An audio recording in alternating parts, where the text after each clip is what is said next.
Ya, bismillahirrahmanirrahim. Assalamualaikum warahmatullahi wabarakatuh. Pada kesempatan kali ini, saya Winda Nurtiana dari Prodi Teknologi Pangan sedang mengikuti Pakerti di bulan Mei 2021. Dan video ini adalah salah satu tugas Pakerti dari Dr. Syabuddin. Yang akan saya bahas pada kali ini adalah penyusunan bahan ajar dan rubrik penilaian. Seluruh slide dan materi yang saya ambil merupakan materi yang dari Dr. Syahabuddin. Untuk mempersingkat waktu, saya akan share screen dan mulai menjelaskan.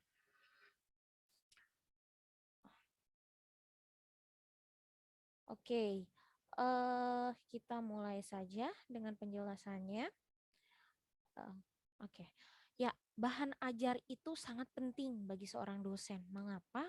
Karena kita tahu bahwa bahan ajar itu merupakan termasuk unsur dari unsur pendidikan. Mahasiswa tidak hanya cukup menjelaskan atau mendapat ilmu dari yang kita jelaskan saja di kelas melalui PowerPoint misalnya. Tapi ketika kita memberikan bahan ajar bisa dalam bentuk buku ajar ataupun modul kepada siswa, itu mahasiswa mahasiswa akan merasa lebih kaya akan pengetahuannya. Selain itu, untuk kita bahan ajar ini sangat penting karena bisa meningkatkan skill dari menulis karya ilmiah untuk kita seperti itu. Oke, kita langsung saja. Kita akan bahas dulu mengenai penyusunan buku sebagai bahan ajar. Nah, bahan ajar itu adalah secara definisi adalah materi perkuliahan atau pelajaran yang disusun secara sistematik sebagai sumber belajar untuk mencapai tujuan pembelajaran. Contohnya, saya sudah pernah menyusun bahan ajar atau buku ajar ketahanan pangan. Ketahanan pangan itu tujuannya adalah tujuan pembelajarannya untuk dipakai pada mata kuliah ketahanan pangan, seperti itu ya. Lalu saya dan tim susun secara sistematis, maksudnya susun dari yang secara umum terlebih dahulu tentang ketahanan pangan, lalu masuk ke yang khususnya, seperti itu ya. Dan semakin ke bawah atau semakin halamannya bertambah semakin mendetail seperti itu. Buku ketahanan pangan itu bisa digunakan sebagai bahan ajar, ya, sumber belajar dari mahasiswa. Sedangkan menurut National Center of Competency Based Training yang pada tahun 2007 menyatakan bahwa dosen itu ketika menggunakan bahan ajar itu bisa melaksanakan proses pembelajaran lebih efektif. Seperti itu ya. Karena pikiran-pikiran dosen yang berasal dari berbagai macam sumber yang diramu oleh dosen itu akan tersampaikan kepada mahasiswa melalui sumber ajar. Nah, tetapi sumber ajar itu bukan hanya buku, banyak sekali modelnya. Bisa berupa audio, mungkin contohnya kalau sekarang itu podcast gitu ya. Misalnya saya melakukan podcast mengenai bahaya akrilamida pada minyak goreng bekas gitu ya. Itu sebenarnya yang hal-hal yang saya bicarakan itu adalah materi gitu ya, ilmu tentang kimia pangan khususnya lipid. Tetapi saya utarakan bukan dalam bentuk buku, tapi dalam bentuk podcast atau dalam bentuk suara. Jadi bisa didengarkan begitu. Lalu visual atau multimedia interaktif, contohnya saya membuat poster gitu ya. Poster itu saya buat yang isinya misalnya tentang bagaimana gizi, komponen zat gizi seperti vitamin dan mineral sangat mempengaruhi tubuh kita. Mahasiswa atau siswa bisa membacanya dan itu bisa juga menjadi bahan ajar begitu ya. Selain itu bisa juga kita seperti sekarang audiovisual dimasukkan ke dalam YouTube sehingga siswa bisa melihat slide-nya dan mendengarkan pembicaraan ini atau penjelasan saya seperti itu ya. Tapi dari semua jenis atau misalnya maaf media sosial kita sering sering tahu gitu ya, bisa kita memberikan bahan ajar atau memberikan fakta-fakta pangan misalnya ya melalui media sosial Instagram atau Twitter atau Facebook dan lain sebagainya sehingga peluang dibaca oleh selain mahasiswa oleh masyarakat umum pun lebih banyak gitu. Kemudian tapi yang paling efektif dari kesemuanya tetap buku ajar cetak gitu ya karena bisa dibaca terus-menerus oleh mahasiswa atau siswa lalu bisa dipahami berkali-kali sehingga bisa masuk ke dalam pikirannya seperti itu. Nah, menurut Prastowo dan Lestari, fungsi bahan ajar itu dibedakan menjadi 3. Ada yang klasikal, pembelajaran klasikal, ada yang pembelajaran individual, dan pembelajaran kelompok.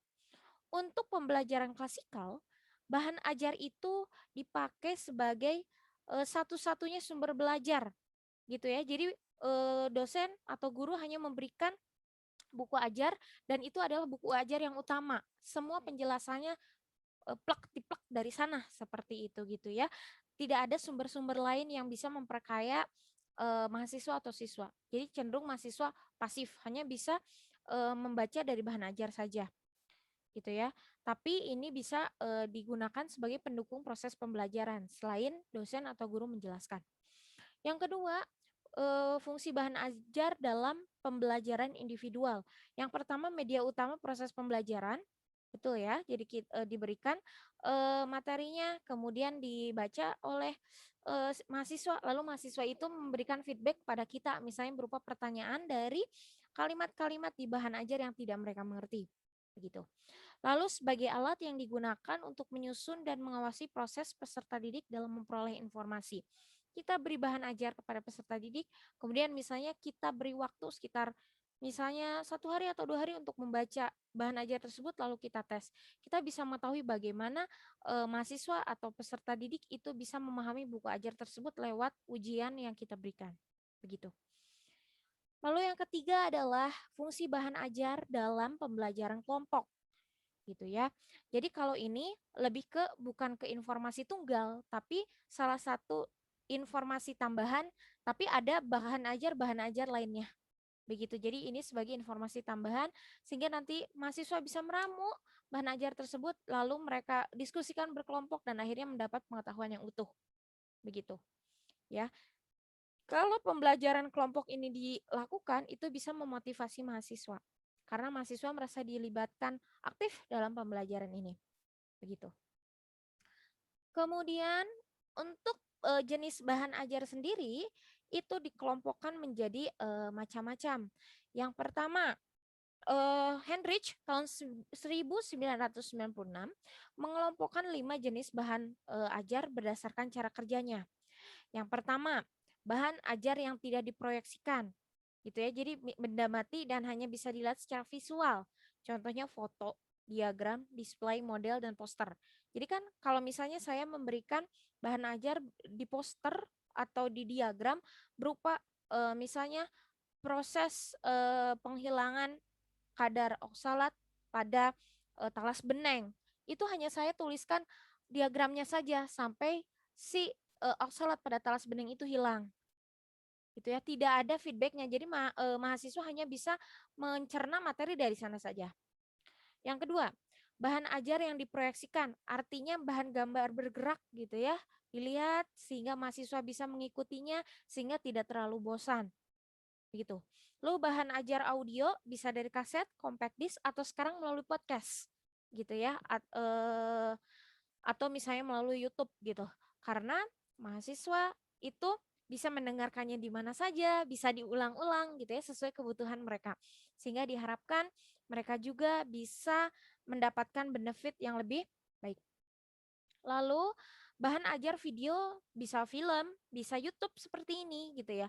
Jadi selain visual yang dilihat, audio juga didengarkan. Nah, audio visual itu cenderung akan memberikan impact yang lebih banyak kepada mahasiswa dalam menyerap informasi dibandingkan hanya visual atau audio. Dan bahan ajar menggunakan media komputer.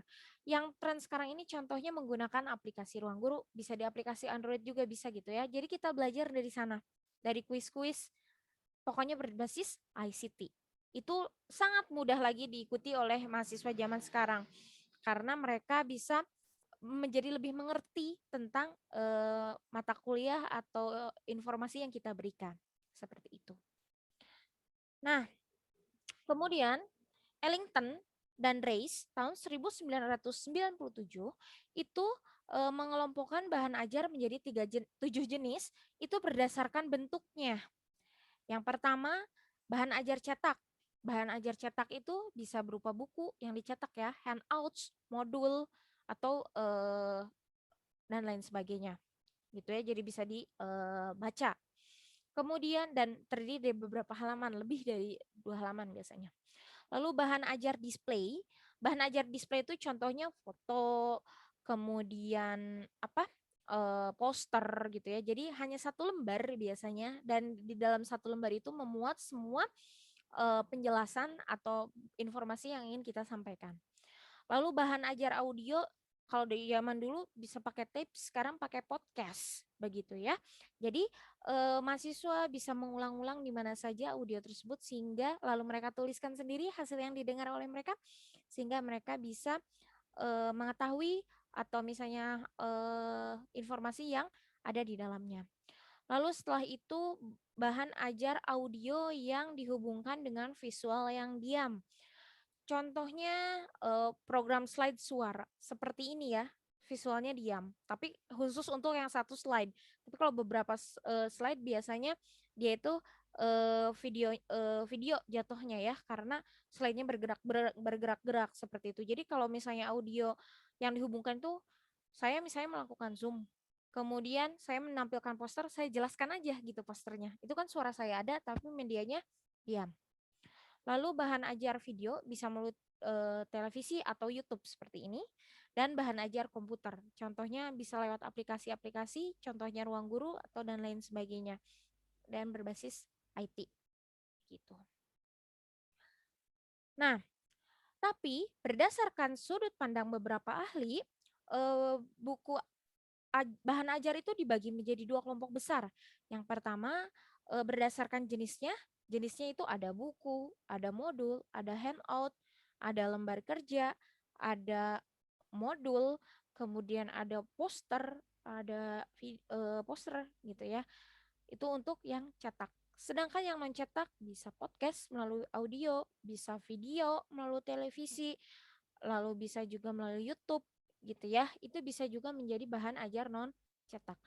Pada masa pandemi seperti sekarang, saya kira bahan ajar non cetak itu lebih banyak, termasuk e-book yang sekarang 10 tahun terakhir menjadi tren gitu ya, karena cenderung mahasiswa dan kita dosen lebih memilih e-book daripada handbook. Mungkin handbook lebih berat atau mahal harganya ya daripada e-book, jadi kita biasanya lebih memilih e-book. Itu juga termasuk bahan ajar mencetak. Seperti itu. Kemudian kita bahas dulu tentang buku begitu ya. Kan tadi jenisnya ada buku, modul, dan lain sebagainya. Kalau buku itu biasanya eh, bahan ajar yang berisi ilmu pengetahuan hasil analisis terhadap kurikulum dan dibentuk dalam tertulis. Tetapi dalam buku itu harus minimal memuat ada gambar, ada grafik, gitu ya, ada keterangan, isi buku, daftar isi, dan daftar pustaka. Biasanya lebih dari 1 halaman, 10 halaman maaf kalau buku. Dan buku itu ternyata sangat amat membantu baik dosen atau mahasiswa dalam menerima informasi dari mata pelajaran atau mata kuliah yang mereka ambil, begitu ya. Oke. Nah, buku tersebut dibagi menjadi 4 menurut Prastowo dalam Lestari tahun 2011, yaitu ada buku sumber. Buku sumber itu bisa dijadikan referensi yang sumber biasanya berisi suatu kajian ilmu yang lengkap. Contohnya buku sumber itu adalah bukunya Food Chemistry Venema gitu ya. Itu kan sangat amat lengkap memuat tentang seluruh apa ya, fenomena kimia pangan begitu ya. Itu adalah buku sumber. Lalu buku bacaan, ya buku yang hanya berfungsi sebagai bahan bacaan saja, bisa novel, bisa cerita, bisa legenda gitu ya. Tidak dijadikan sumber pengetahuan. Lalu buku pegangan. Buku pegangan itu biasa dijadikan pegangan guru atau dosen dalam melaksanakan proses pengajaran. Contohnya buku kimia pangannya Ferry Kusnandar dari Bumi Aksara, itu jadi buku pegangan saya dalam mengajar. Seperti itu. Karena apa? Karena sebenarnya buku Ferry Kusnandar ini turunan dari yang Venema gitu ya, tapi diringkas jadinya buku pegangan lebih simple. Dan yang terakhir adalah buku ajar atau buku teks. Kalau buku ajar atau buku teks ini harus disusun itu disesuaikan dengan materi pembelajaran yang akan disampaikan. Begitu ya, harus sesuai dengan kurikulum dan RPS yang kita buat sendiri. Oke, selanjutnya handout. Kalau handout tujuannya atau bentuknya itu bahan tertulis juga. Apa bedanya dengan buku?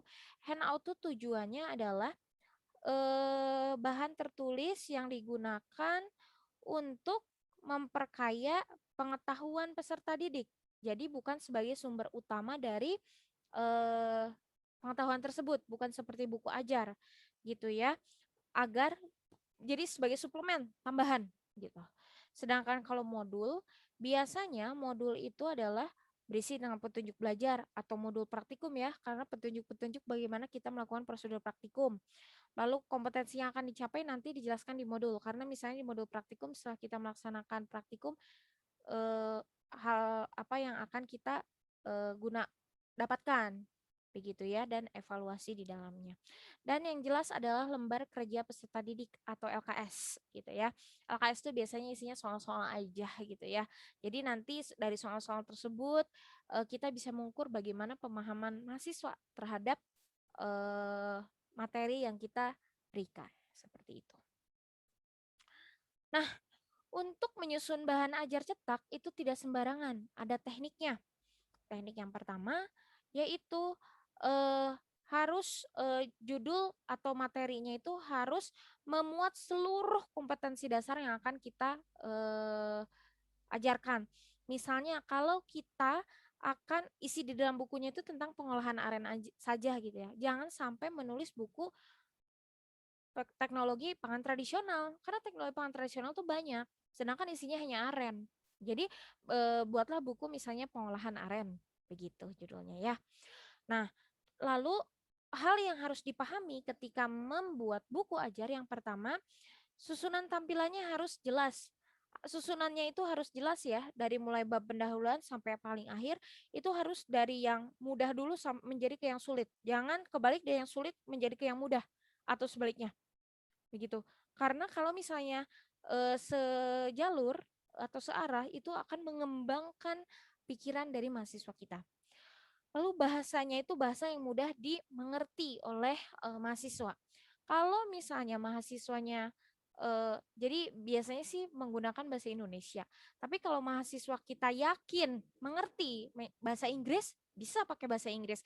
Tapi kita jangan sok-sokan menggunakan bahasa Inggris di saat mahasiswa kita nggak ngerti, nggak akan sampai ilmunya. Jadi pakailah bahasa Indonesia jika mahasiswanya itu tidak terlalu fasih dalam berbahasa Inggris. Lalu mampu menguji pemahaman gitu ya. Biasanya di akhir-akhir bab itu ada tugas gitu. Jadi mengukur bagaimana kemampuan mahasiswa. Lalunya adanya stimulan yang menarik untuk dilihat. Jadi jangan hanya tulisan aja, pusing kalau gitu. Ada grafik, ada gambar, jadi bisa menarik mata mahasiswa. Nyaman untuk dibaca gitu ya, tulisannya rapi, kemudian struktur tulisan, yang penting struktur tulisannya harus sesuai SPOK, subjek, predikat, objek, keterangan. Jadi eh, pengetahuannya itu nyampe ke kita, jangan sampai pakai bahasa yang belibet kalau istilahnya ya, karena akan sulit. Lalu harus ada lembar kerja juga yang terakhir ya, untuk mengetahui bagaimana pemahaman mahasiswa. Nah, kita lanjut ke tujuan pengembangan bahan ajar. Tujuan dari pengembangan bahan ajar yang pertama adalah menyediakan bahan ajar yang sesuai dengan kurikulum. Jadi, kalau kita itu dalam menurunkan bahan ajar pasti dari buku pegangan atau handbook gitu ya. Nah, itu kita turunkannya itu harus dengan kurikulum sesuai dari mata kuliah yang kita ampu. Jangan sampai loncat. Misalnya, kita akan buat buku kimia pangan, tapi tiba-tiba di dalam buku tersebut membahas mikrobiologi pangan. Kan jangan nyambung. Gitu ya, karena kurikulum kimia pangan itu tidak ada mikrobiologi pangan, bahas kapang, monera protista dan seperti itu. Ya, jadi harus nyambung. Lalu menyediakan bahan ajar dengan mempertimbangkan kebutuhan peserta didik. Kalau mahasiswa itu butuh dalam bahan ajar karena misalnya terlalu sulit memahami dari buku pegangan atau buku sumber karena terlalu banyak, bahasanya terlalu berbelit-belit, kemudian misalnya kalau dari PowerPoint kita aja nggak cukup, maka bisa itu digunakan bahan ajar. Lalu membantu peserta didik memperoleh alternatif bahan ajar selain buku teks. Jelas ya, buku teks harganya mahal. Kemudian selain itu kalau pakai e-book juga tetap harganya mahal. Jadi kita beli alternatif lain menggunakan bahan ajar. Dan mempermudah dalam melaksanakan pembelajaran. Karena biasanya bahan ajar itu hanya ringkasan-ringkasan aja. ringkasan-ringkasan dari buku sumber. Jadi kita mudah untuk memberikan pembelajaran kepada mahasiswa. Nah, ada yang harus diperhatikan mengenai prinsip pengembangan bahan ajar. Yang pertama harus sesuai, harus relevan.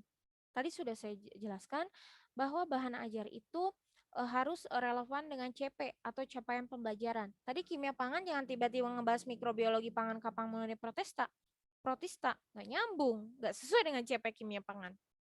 Lalu harus konsisten. Misalnya, eh, kalau capaian pembelajarannya itu harus diketahui 4 macam. Misalnya mahasiswa capaian pembelajarannya harus mengetahui atau tentang seluk-beluk karbohidrat, protein, lemak, dan air. Ya udah berarti isinya harus ada karbohidrat, protein, lemak, dan air. Jangan sampai misalnya nambahin harus ada vitamin, mineral. Kan capaiannya aja 4. Gak usah nambah-nambahin jadi ya. Gitu. Lalu adekuasi atau kecukupan. Artinya eh, buku ajar itu atau bahan ajar itu cukup memadai dalam membantu mahasiswa mengenai CP yang diajarkannya. Jadi sebagai sumber ya bagi mahasiswa. Tapi tidak boleh terlalu sedikit dan tidak boleh terlalu banyak. Kalau terlalu banyak pusing sama aja sama buku sumber. Ngapain baca bahan ajar? Kalau misalnya apa terlalu sedikit nanti pengetahuan yang sampai tidak menyeluruh begitu. Nah, ini adalah scope dari bahan ajar. Bahan ajar itu harus memiliki keluasan atau wide dan kedalaman atau deep. Artinya atau keluasan itu menggambarkan berapa banyak materi yang dimasukkan ke dalam suatu bahan pembelajaran. Keluasannya sampai mana gitu. Misalnya sebenarnya cukup karbohidrat, protein, lemak, air. Tapi meluaskan sampai vitamin dan mineral. Kalau sesuai CP-nya nggak apa-apa, tapi kalau tidak sesuai CP jangan. Kalau kedalaman, misalnya protein itu sampai membahas tentang asam aminonya, itu lebih dalam, itu bagus gitu ya. Oke, isi buku ajar itu sendiri sebaiknya memuat yang pertama sesuai apa ya dengan bab-bab yang akan dipelajari oleh mahasiswa sesuai dengan capaian pembelajaran. Yang kedua itu harus sesuai dengan kurikulum yang berlaku. Jelas ya. Kurikulum sekarang 2019 ya pakai yang 2019 yang 2013 sudah out of date. Lalu relevan dengan tujuan mata pelajaran atau mata kuliah. Mata kuliahnya misalnya ingin mahasiswa mampu memahami fenomena kimia pangan yang ada dalam kehidupan sehari-hari. Udah berarti bahas fenomena kimia pangan yang ada di kehidupan sehari-hari. Nggak sampai membahas tentang analisis proteinnya, analisis lemaknya. Udah beda. Kalau itu ada mata pelajaran lain.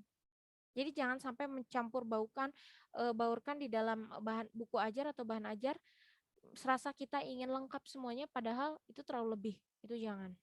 Bingung nanti mahasiswanya. Lalu memiliki nilai kebenaran ya. Jadi saya nggak ngarang misalnya karbohidrat ada tetrasakarida ya. Kalau saya nulis begitu salah dong karena itu tidak sesuai dengan struktur ilmu keilmuan. Emang ada tetra sakarida nggak ada gitu ya. Lalu sesuai dengan perkembangan ipteks jelas ya. Karena kita harus adaptif terhadap zaman. Dan kedalaman dan keluasan isi buku harus sesuai dengan jenjang pendidikan. Beda bahan ajar buat S1 sama S2. Mungkin S2 lebih dalam, tapi S1 jangan terlalu sedalam S2. Pusing nanti mahasiswanya. Ya. Nah, ini adalah sistematikanya. Jadi yang terdiri dari dalam menyusun outline buku itu ada pendahuluan, ada bagian isi, bagian akhir, dan perlengkapan buku ajar. Lalu untuk bagian isinya harus ada judulnya, judul bukunya, lalu uraian pembelajarannya apa, kesimpulannya, lalu kemudian harus ada tugas yang diberikan setelah kesimpulan, lalu evaluasinya bagaimana, hasilnya biasanya jawaban dari tugas, kunci jawaban bagian dari tugas dan evaluasi. Misalnya, jika Anda salah 3 berarti Anda berhasil, jika Anda salah 5 berarti belum berhasil gitu maksudnya evaluasi. Mirip dengan buku modul universitas terbuka ya. Lalu bagian akhirnya tetap harus ada daftar pustaka, harus ada glosarium dan biografi yang jelas ya. Jadi tahu itu buku karangan siapa. Jadi kalaupun ada yang salah bisa di-track. Lalu sebelumnya ada pelengkapan buku ajar, yaitu ada cover, gambar persembahan, kata pengantar, dan daftar isi. Karena dalam membuat bahan ajar, kita pasti ada banyak dukungan dari orang lain. Nah, Setelah bahan ajar atau buku ajar kita selesai dibuat, sebelum diterbitkan gitu ya, itu harus dilakukan evaluasi dulu agar bahan ajar atau buku ajar yang kita sebarkan dan cetak itu benar-benar sesuai dengan keilmuannya dan tidak menyesatkan. Yang pertama, maaf, kenapa harus dinilai? Karena untuk melihat kualitas si bahan ajar tersebut. Kalau misalnya di bawah kualitas ya tarik, jangan diterbitkan. Yang harus dinilai yang pertama materinya jelas, itu yang utama gitu ya. Karena kan sumber dari belajar mahasiswa dari sana. Kalau materinya salah, nanti kita memberikan informasi yang salah bagi mahasiswa. Tidak boleh. Penyajian materinya harus benar gitu ya. Misalnya dari yang umum dulu ke yang khusus gitu ya, jangan umum khusus seperti itu, bingung nanti mahasiswanya. Keterbacaan jelas ya, jadi ketika di print hurufnya harus jelas, tidak terlalu kecil, tidak terlalu besar, spasinya pas, jadi enak ketika dibacanya. Ada gambar, ada ilustrasi, itu harus jelas, harus ada sumbernya jelas. Teks atau wacananya yang typo karena sangat mengganggu. Dan kebahasaannya harus sesuai dengan kaidah berbahasa Indonesia yang baik dan benar dalam menyusun bahan ajar atau buku ajar. Gitu ya. Tahu SPOK, subjek predikat objek keterangan. Oke, di dalam materi yang penting untuk dinilai, yang pertama, apakah sesuai dengan silabus atau RPS apa enggak. Kalau enggak, ya berarti harus diperbaiki. Lalu memuat materinya sesuai dengan CP ya, jelas, karena sumber dari materi tersebut adalah buku ini. Membuat latihan agar tahu bagaimana pemahaman mahasiswa.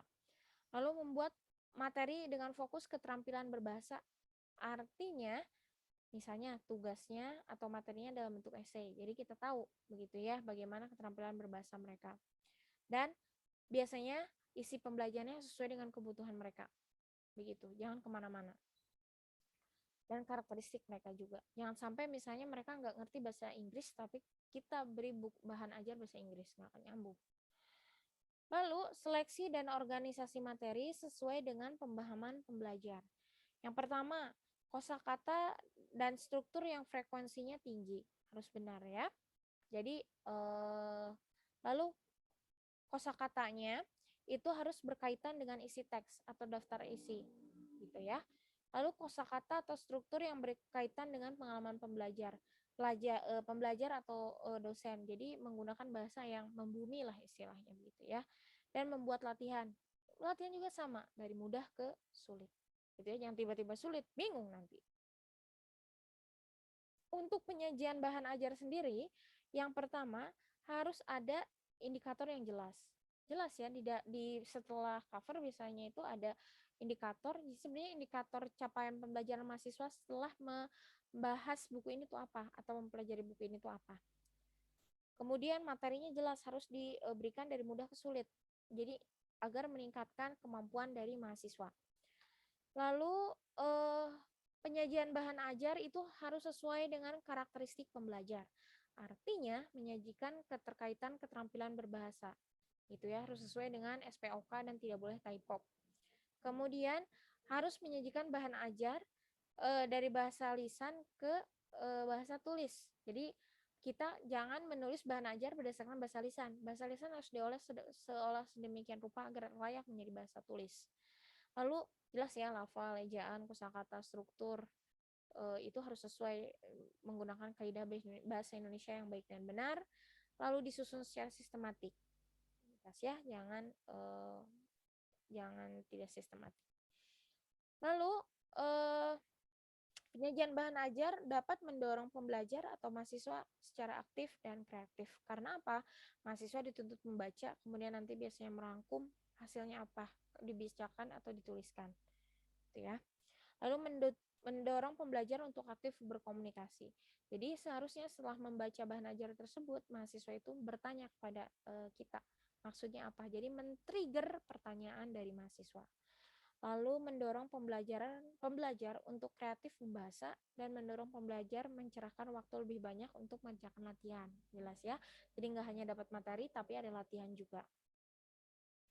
Untuk keterbacaan jelas sih sebenarnya, tidak boleh typo intinya itu ya. kalimatnya harus sesuai dengan SPOK, kemudian harus kalimat sederhana, kalimat deklaratif, konkret, lalu paragrafnya itu yang jelas terstruktur, paragraf deduktifnya lebih banyak gitu ya, dan wacana deskripsinya itu agak banyak gitu ya. Dan ketika mengandung wacana dalam bentuk prosedur itu harus dipaparkan dengan baik, contohnya di dalam modul. Teksnya jangan sampai mengarah ke agama tertentu, jadi harus berlaku secara inklusif, secara general gitu ya, jangan menyinggung agama atau ras tertentu gitu ya. Intinya hindari hal tersebut begitu ya, kita yang normal-normal aja. Lalu kebahasaan, yaitu bahasa yang digunakan dalam bahan ajar tersebut itu bisa harus dibuat secara jelas, menggunakan bahasa yang tepat, dan yang jelas menggunakan bahasa Indonesia yang baik dan benar, agar materi yang ingin kita sampaikan sampai ke dalam mahasiswa kita. Karena kalau meskipun materi itu bagus, tapi cara penulisannya salah, amburadul, ya akan tidak bisa masuk ke dalam pengetahuan mahasiswa kita. Oke, sekian demikian dari saya, presentasi dari saya. Terima kasih atas perhatiannya. Mohon maaf apabila selama melakukan video ini banyak kesalahan. Terima kasih atas perhatiannya. Semoga kita sehat selalu. Assalamualaikum warahmatullahi wabarakatuh.